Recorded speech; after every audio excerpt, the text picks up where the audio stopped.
Hello friend, कैसे हैं आप सब? आई होप अच्छे होंगे। फ्रेंड, बता दो, कुवैत में जो ड्राइविंग के लिए ज़्यादा से ज़्यादा पैसा कमाने के लिए आते हैं, 200 250 300 दिनार कमाने के लिए आते हैं, उन लोगों के लिए ये वीडियो है। तो वीडियो को पूरा देखें, स्किप ना करें। चलते हैं कुवैत वीडियो में जो की ओर। काम करने के लिए आते हैं 300 केडी 250 केडी या इससे ऊपर भी कमाना चाहते हैं, जिनको चाहिए ड्राइविंग लाइसेंस कुवैत में आते ही तुरंत, तो इस टाइप के जो लोग आते हैं तो ये न्यूज़ उनके लिए है। आखिर तक ज़रूर देखें। सबसे पहले तो एक आदमी की कहानी जो कुवैत में आया और कुवैत में उसके साथ क्या क्या हुआ। सबसे पहले उसने जो वीज़ा लिया, उसको किसी ने बुलाया कि कुवैत में आ जाओ, ड्राइविंग करने का काम है और ड्राइवर वगैरह यहाँ पर चाहिए, तो ड्राइविंग की वीज़ा पर आ सकते हो। तो उसने जिससे वीज़ा लिया एजेंट से, उसने दरअसल यानी कि खादम का वीज़ा तो दिया, लेकिन तब्बक का वीज़ा दिया, खाना बनाने का वीज़ा दिया उसको। और उसको पता नहीं कि ड्राइविंग का वीज़ा जो होता है कुवैत के घर से पहले से ही निकलवाना पड़ता है। तब्बक का वीज़ा में ड्राइविंग लाइसेंस नहीं बनेगा, ये उसे पता नहीं था। उसके बाद कुवैत में आके और वो कुवैती के घर पे काम ना करके बाहर काम कर रहा था, यानी कि एक तरह से कुवैती ने कुछ दिनार लिए होंगे और एकामा लगा के बाहर काम करने के लिए छोड़ दिया। तो 1-2 महीने एक जगह पर काम किया, वहां पर सही से पेमेंट नहीं मिला, फिर छोड़ के दूसरी जगह काम किया, वहां पर 1 महीने में पेमेंट नहीं मिला, फिर वहां से छोड़ दिया और रूम पे बैठ गया। उसके बाद उसने जो वीज़ा लिया था वो लोन पे लिया था। कुछ पेमेंट 1-2 लाख का लोन था, उसकी किस्तें भरनी थी, और कुछ पेमेंट 1-1.5 लाख का उसका ब्याज पे था, तो उसको भी देना था। ब्याज लगातार चढ़ रहा था, इंटरेस्ट। और वीज़ा लेने से पहले जो कर्जा था वो अलग, यानी कि टोटल गिने तो 4-5 लाख के लगभग उसका कर्जा था।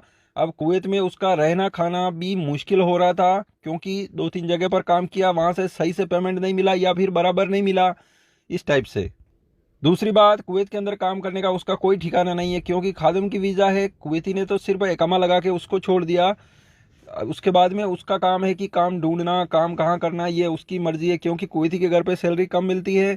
उसका ड्राइविंग लाइसेंस बनने का कोई चांस नहीं है। अब उसको इधर उधर काम करने के लिए भटकना पड़ रहा है। धीरे धीरे उसको रात को नींद आना भी मुश्किल हो गया। तो इस टाइप से सभी जो लेबर वर्कर्स आते हैं तो प्रॉपर पता रखें, क्योंकि ये इंटरनेशनल मामला है। विदेश में काम करने के लिए आते हैं तो पता होना चाहिए कि किस काम के लिए जा रहा हूँ। अगर ड्राइविंग वगैरह सब कुछ अच्छे से आती है, ड्राइविंग करना चाहते हैं, तो सबसे पहले कोई ना कोई एक्सपीरियंस वाले आदमी से पूछे कि वो कुवैत में है, उससे पूछे। कोई जान पहचान दोस्त हो, उससे पूछे कि कैसे क्या मामला है, तो वो सब कुछ सही से बताएगा। उसके बाद में ही कुवैत में आए, प्रॉपर वीज़ा वगैरह निकलवा के। वैसे अगर कोई दूसरा काम में भी एक्सपीरियंस है तो उसी काम के अंदर, उसी कंपनी के अंदर आए जिसका प्रॉपर वर्क चल रहा है, जिसकी सैलरी पेंडिंग नहीं हो। 2-4 महीने 5-6 महीने से सैलरी नहीं दे रहा है, ऐसी कंपनी में आते हैं तो फिर क्या फ़ायदा।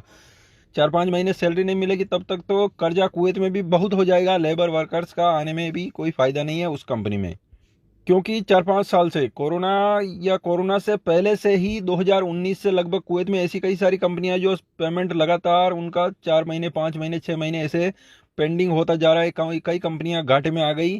फिर लॉकडाउन लगा, कोरोना लगा, उसके बाद से ज़्यादा कंपनियां घाटे में आ गई। सरकार ने लोन बंद कर दिया कंपनियों को देना। चैनल को तो सब्सक्राइब फ्रेंड, जरूर। आशा करता हूँ वीडियो को पूरा देखे होंगे। आपका क्या विचार है कमेंट बॉक्स से जरूर बताएं। वीडियो अच्छा लगा तो लाइक कमेंट शेयर जरूर करें। चैनल में नए हैं तो चैनल को सब्सक्राइब करें और साथ में बेल आइकन को प्रेस करें, क्योंकि जो भी नया वीडियो होगा उसका अपडेट अब तक पहुंच सके। मिलेंगे नेक्स्ट वीडियो में, तब तक के लिए जय हिंद।